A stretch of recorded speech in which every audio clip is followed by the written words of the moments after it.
I am very excited to tell you guys that I have finally purchased a copy of Star Fox on Super Nintendo. Factory sealed, brand new copy of Star Fox. I won it at open auction on eBay for, I think it was about 700 Canadian dollars by the time taxes, shipping, all that stuff. So what, like 500 US, give or take. I'll show you guys the photos here. We can take a look because yeah, it has some issue concerns that probably did scare off other bidders. Just looking at the front of the box, I mean, it looks pretty good overall, right? You can see there's no major damage to it. Down by Fox's shoe here, there is something. I don't know what that is. It's something. Up in the corner here, there's absolutely some old sticker residue, so fingers crossed there's no actual rips or anything. We'll get that cleaned off in this video as well. The back of the game is where I'm actually the most concerned. Again, there's no big crushing damage. The corners are all pretty sharp, but this spot right here above the warranty, I'm hoping it's just dirt that can be wiped away, but I mean, I guess there's a small chance that could be mold or something, like something growing underneath the plastic, something festering. I'm hoping it's not. I'm hoping that's just nothing, something that can be quickly wiped away, but that is the scariest spot for me. If everything just cleans up nicely and we send this off to get graded and you know it's 9.4, 9.6, then this is a great piece, great price overall. But as I go through the unboxing process with you today, we can just talk about Star Fox in general because like I'm not the biggest Star Fox fan in the world. It came out in 1993, it's the year I was born. I didn't grow up playing Star Fox, so I'm coming into this as someone who only first played Star Fox as probably an adult. Like I probably played it 2010 to 2015 was probably the first time I ever sat down and actually played Star Fox. So I don't come to this with any rose-colored glasses or huge nostalgia for Star Fox, which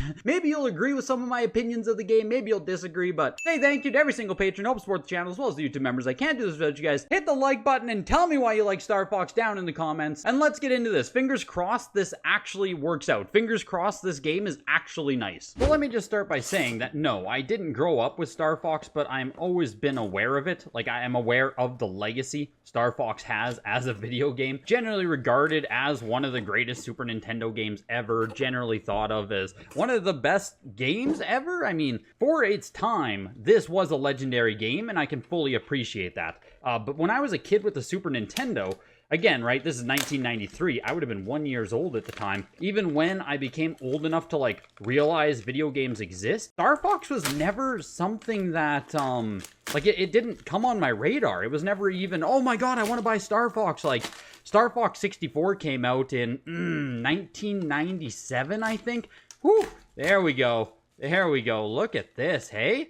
Look at this. Star Fox 64 coming out in 1997, I think. I would have been 4, maybe 5 again if it came out around Christmas or something. But Star Fox 64 also didn't resonate with me in really any way. Like, I still wasn't thinking, oh my god, I need to get Star Fox 64. Like, this looks so awesome. It just didn't even, it was just never a thing. Look at this. So, here we are.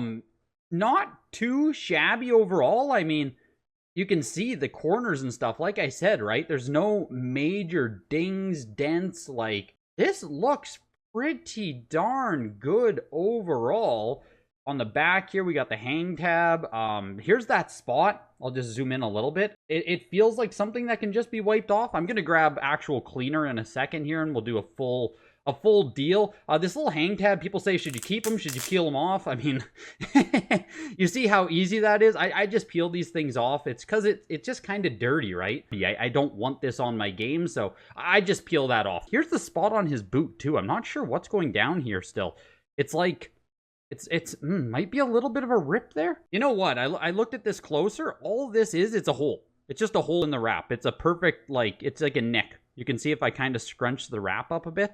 It's just a hole. So there is a hole down there. So, I mean, we're probably looking at an A seal rating. I don't think it will be plus. Like, yeah, there's a lot of scratching and stuff as well if you look at it, but I don't think this is going to be plus. This should be pretty decent, but we're going to have to get this cleaned off right away here. So let me just go and grab some tools. And it's unfortunate. The vent hole pattern is right here as well. So, it makes it a little bit harder to clean when your stuff might run right into a vent hole.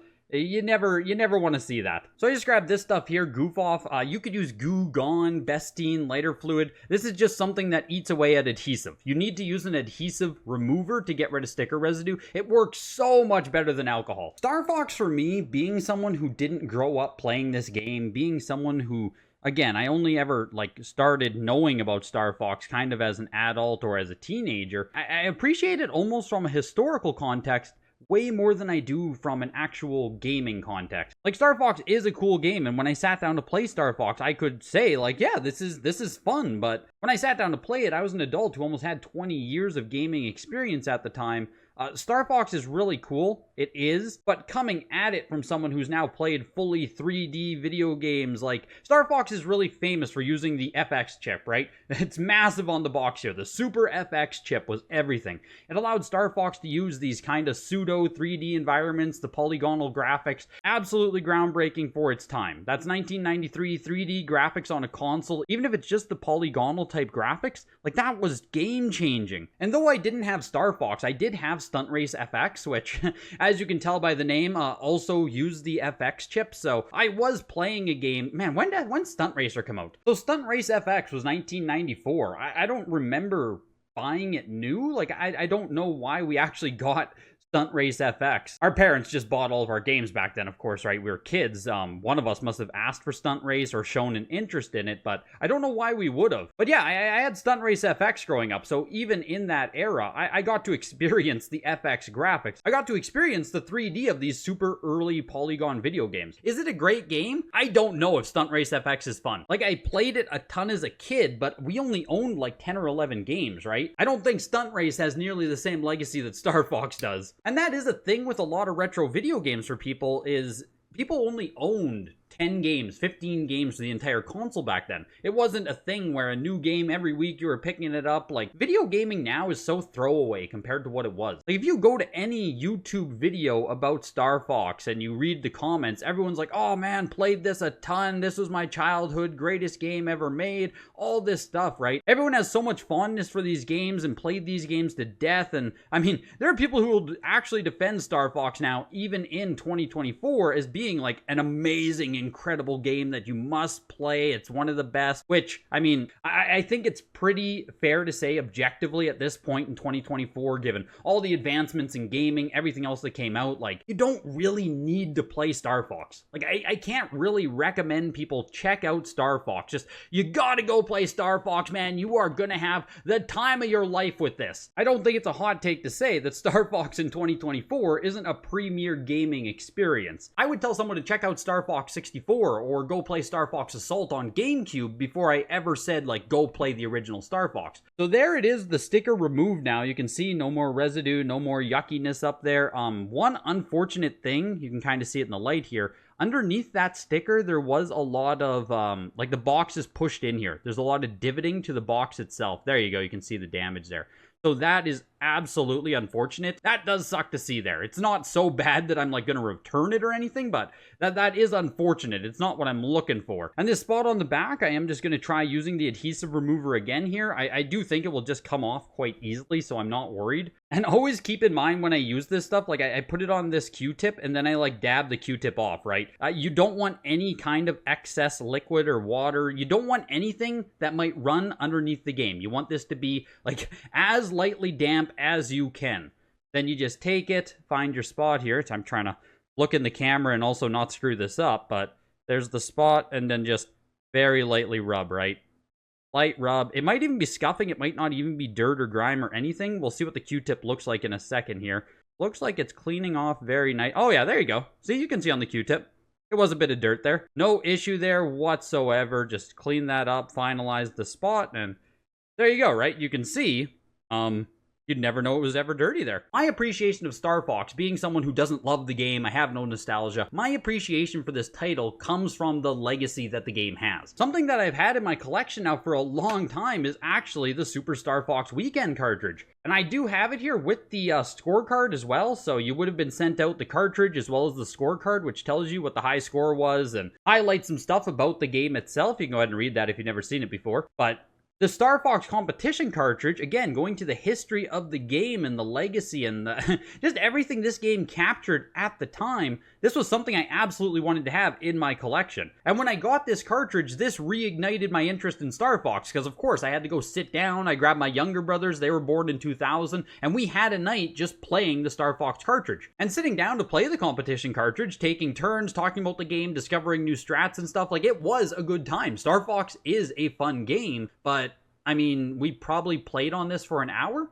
hour and a half, and then I don't think we put it into the Super Nintendo since. And that's kind of how I feel about Star Fox. Well, I guess a lot of Super Nintendo, Nintendo NES games, that's how I feel about a lot of the games from this generation is, yeah, they're really cool to go and check out. Like, you should check out the origins of these franchises. You should check out some of these super iconic games that exist. But in 2024, in a world where so much more exists now, we have so many more options overall, I find it really hard to recommend these games outside of their historical context. There are going to be some that you can still play, stick around with. RPGs obviously lend themselves really well. The whole 8-bit aesthetic is actually, like, you know, in vogue right now. On vogue, in vogue, whatever you want to say for it. There's still a lot of love for the whole 8-16-bit era nostalgia, and there are going to be people who absolutely love it. But for myself, Star Fox is really neat. It's really neat for what it is. I would never call Star Fox on SNES a must-play kind of game. But from a historical context, if you're into retro gaming, if you're into video game collecting,